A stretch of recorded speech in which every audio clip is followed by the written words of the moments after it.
നടി സുരഭി ലക്ഷ്മിക്ക് നൽകിയ സ്വീകരണത്തിൽ സിനിമാ മേഖലയിൽ നടിമാരുൾപ്പെടെയുള്ള സ്ത്രീ പ്രവർത്തകരുടെ പ്രശ്നങ്ങളും സുരേഷ് ഗോപി MP പങ്കുവച്ചു. എല്ലാ എതിർ ശബ്ദങ്ങളെയും അവഗണിച്ചാണ് സ്ത്രീകൾ സിനിമാ മേഖലയിൽ പ്രവർത്തിക്കുന്നതെന്ന് അദ്ദേഹം പറഞ്ഞു. സിനിമാ മേഖലയിൽ സ്ത്രീകൾക്ക് പൂർണ്ണ സ്വാതന്ത്ര്യം ഇപ്പോഴുമില്ല.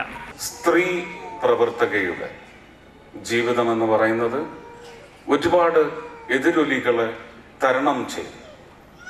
ഒരുപക്ഷെ പ്രവർത്തന സ്വാതന്ത്ര്യത്തിന് ഇന്നും ഒരു പൂർണ്ണതയുള്ള മേഖലയാണോ കലാലോകം എന്ന് നമുക്ക് സംശയിക്കേണ്ടിയിരിക്കുന്നു. അത്തരത്തിൽ working and living against all odds എന്ന് പറയുന്നത് കലാലോകത്ത് ഇന്നും നിലവിലുണ്ട്.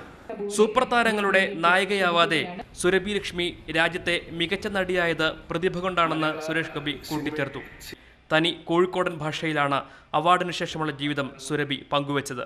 അപ്പോഴത്തേക്കും മൂസക്കായി പറയേണ്ട ദേശീയ ചക്ക നമ്മളെ തലയിലേക്ക് വന്ന് വീട്ടി. പിന്നെ പറയേണ്ട മക്കളോ, ദിവസം ഒരു 10 കോള് അല്ലെ ഒരു 12, അതിന്റെ അപ്പുറത്തേക്ക് എന്റെ ഫോണ് ബെല്ലടിക്കില്ലേന്ന്.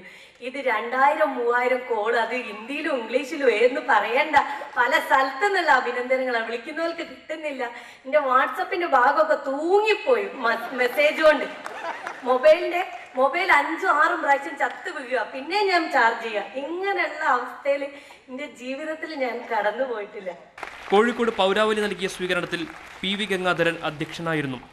MLA മാരായ A പ്രദീപ് കുമാർ, പുരുഷൻ Kadalundi, Mathrubhumi managing editor PV ചന്ദ്രൻ, സംവിധായകൻ VM വിനു, സംഗീത സംവിധായകൻ ഔസേപ്പച്ചൻ തുടങ്ങിയവർ സംസാരിച്ചു. മാതൃഭൂമി ന്യൂസ്, കോഴിക്കോട്.